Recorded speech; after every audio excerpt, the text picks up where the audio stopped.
నమస్తే, welcome to gossips garage. మంత్రులంటే ఉన్నతాధికారులకు లెక్కలేదా? అమాత్యుల ఆదేశాలను బ్యూరోక్రాట్స్ పట్టించుకోవడం లేదా? దీంతో ప్రభుత్వంలో మంత్రులకు ఉన్నతాధికారులకు మధ్య కోల్డ్ వార్ జరుగుతోందా? మినిస్టర్స్ సూచనలను సీఎంఓ అధికారులు బేఖాతరు చేస్తున్నారా అంటే అవుననే గుసగుసలు వినిపిస్తున్నాయి. కొన్ని రోజులుగా వివిధ శాఖల్లో జరుగుతున్న పరిణామాలే అందుకు నిదర్శనంగా నిలుస్తున్నాయన్న చర్చ సచివాలయ వర్గాల్లో వినిపిస్తోంది.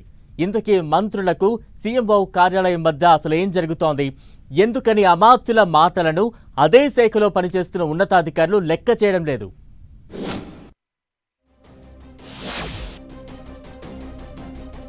తెలంగాణలో కాంగ్రెస్ ప్రభుత్వం అధికారంలోకి వచ్చిన తర్వాత మంత్రులకు ఉన్నతాధికారులకు మధ్య అంతగా పొసగడం లేదన్న వార్తలు వినిపిస్తున్నాయి. మంత్రులు అధికారుల మధ్య ఎక్కడా సమన్వయం కుదరడం లేదన్న వార్తలు ఇప్పుడు సచివాలయ వర్గాల్లో హాట్ టాపిక్ గా మారాయి. మంత్రుల సూచనల మేరకు పనిచేయాల్సిన ఉన్నతాధికారులు నిబంధనల సాకుతో వాటిని ఏమాత్రం పట్టించుకోవడం లేదన్న టాక్ వినిపిస్తోంది. 10 మంది మంత్రుల్లో మెజారిటీ మంత్రులకు ఇలాంటి అనుభవాలే ఎదురయ్యాయన్న గుసగుసలు సచివాలయ వర్గాల్లో వినిపిస్తున్నాయి. మంత్రులుగా ఉన్న తమ మాట కూడా తమ శాఖ అధికారులే వినకపోతే ఇంకెవరి మాట వింటారంటూ అమాత్యులు ఫైర్ అవుతున్నారట. మంత్రులు అధికారులు పాలు నీళ్లలా కలిసిపోయి పరిపాలనను పరుగులు పెట్టించాల్సింది పోయి ఎవరికి వారే యమునా తీరే అన్నట్లుగా ఇద్దరి మధ్య గ్యాప్ రోజురోజుకి పెరిగిపోతోందట. దీంతో కొంతమంది మంత్రులు తమ తమ పేషీల్లో పనిచేస్తున్న ఉన్నతాధికారులపై ఏకంగా ముఖ్యమంత్రికి ఫిర్యాదు కూడా చేసినట్లు తెలుస్తోంది. సంక్షేమ పథకాలు వాటి అమలు కోసం ప్రభుత్వం అత్యధిక ప్రాధాన్యత ఇస్తోంది. సంక్షేమ పథకాలపై పాలనలో తమ మార్కు వేసుకునేలా మంత్రులు పావులు కదుపుతున్నా అధికారులు మాత్రం అమాత్యుల ఆదేశాలకు ఎక్కడికక్కడ బ్రేకులు వేసే ప్రయత్నాలు చేస్తున్నారని ఆయా శాఖల్లో గుసగుసలు వినిపిస్తున్నాయి. ప్రభుత్వ ప్రాధాన్యతలు ఒకటైతే అధికారుల ప్రాధాన్యతలు మరోలా ఉంటూ ఉండడంతో ఆ ప్రభావం పాలనపై స్పష్టంగా కనిపిస్తుంది అన్న చర్చ సచివాలయ వర్గాల్లో జరుగుతోంది. ఇటీవల మహిళా శిశు సంక్షేమ శాఖ ప్రిన్సిపల్ సెక్రటరీ అనితా రామచంద్రన్ కనీసం సంబంధిత మంత్రి సీతక్కకి సమాచారం ఇవ్వకుండా టెండర్లను రద్దు చేయడం ఇప్పుడు హాట్ గా మారింది. ఈ విషయం తెలిసిన మంత్రి సీతక్క సదరు అధికారిపై ఆగ్రహం వ్యక్తం చేసినట్లు సమాచారం. అయితే అది తనకు సంబంధం లేదని పై అధికారులు నిర్ణయం తీసుకున్నారంటూ సదరు అధికారి చెప్పినట్లు తెలిసింది.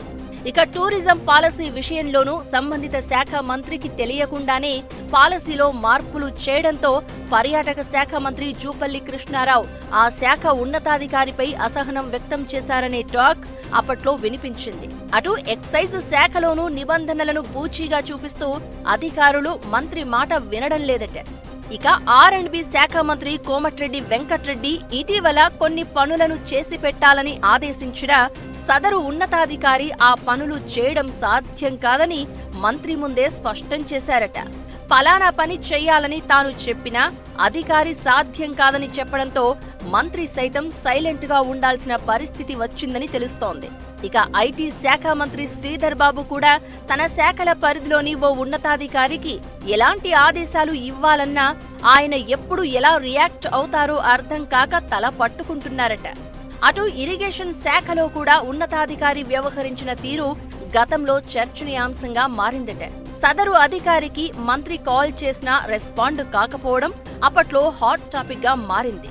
ఇదంతా ఒకెత్తైతే మరికొందరు మంత్రులు తమ శాఖ అధికారులకు ఇతర మంత్రులెవ్వరూ ఎలాంటి ఆదేశాలు ఇచ్చినా పట్టించుకోవద్దని హుకుం జారీ చేస్తున్నారట. దీనితో ఆయా శాఖల ఉన్నతాధికారులు ఎవరూ ఇతర మంత్రుల కాల్స్ కూడా అటెండ్ అవడం లేదనే గుసగుసలు వినిపిస్తున్నాయి.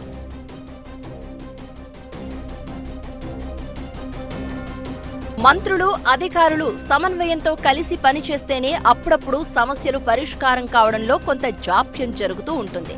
కానీ అధికారులు మంత్రుల మధ్య అసలు సమన్వయమే లేకుండా వ్యవహరిస్తూ ఉండడంతో ఆ ప్రభావం పాలనపై స్పష్టంగా కనిపిస్తోంది. ఇలా కొంతమంది ఉన్నతాధికారులు వ్యవహరిస్తున్న తీరుతో అమాత్యులు కూడా వారి తీరుపై ఎలా వ్యవహరించాలి అన్నదానిపై మల్లగుల్లాలు పడుతున్నట్లు సమాచారం. అంతేకాదు తమ తమ పేషీల్లో కొన్ని ఫైల్స్ క్లియరెన్స్ కూడా తమ అనుమతి ప్రమేయం లేకుండా నేరుగా సీఎంఓ కార్యాలయంతోనే కొందరు అధికారులు సంప్రదిస్తూ క్లియర్ చేసుకోవడం పైన కూడా మంత్రులు తీవ్ర ఆగ్రహంతో తమలో తామే గింజుకుంటున్నారట. తమ పేషీల్లోనే పనిచేస్తూ తమకే తెలియకుండా నేరుగా సీఎంఓ ఆఫీస్ నుంచే ఉన్నతాధికారులు పనిచేస్తూ ఉండడాన్ని అమాత్యులు జీర్ణించుకోలేకపోతున్నారట. ఓ మంత్రి పనితీరుపై ఫిర్యాదులు రావడంతో ఆ శాఖ ఫైల్స్ ను సీఎం రేవంతే నేరుగా పరిశీలిస్తున్నారు అన్న టాక్ సచివాలయ వర్గాల్లో కలకలం రేపుతోంది. అయితే తమ తమ శాఖలపై అమాత్యులు పట్టు సాధించకపోవడంతోనే అధికారులు ఇష్టారాజ్యంగా వ్యవహరిస్తున్నారు అన్న చర్చ కూడా వినిపిస్తోంది. ఏదేమైనా ఈ వ్యవహారం మాత్రం సచివాలయంలో తీవ్ర చర్చకు దారితీస్తుంది. మరి ఇప్పటికైనా మంత్రుల పేషీల్లో పనిచేస్తున్న ఉన్నతాధికారులు మినిస్టర్స్ ఆదేశాలను పాటిస్తారా, లేక ఎప్పటిలాగే డోంట్ కేర్ అనే రీతిలోనే ఉంటారా అన్నది ఇప్పుడు ఆసక్తికరంగా మారింది. మంత్రుల మాట వినని అలాంటి ఉన్నతాధికారులపై సీఎం రేవంత్ ఎలాంటి స్టెప్స్ తీసుకోబోతున్నారు అనేది ఇప్పుడు ఉత్కంఠగా మారింది.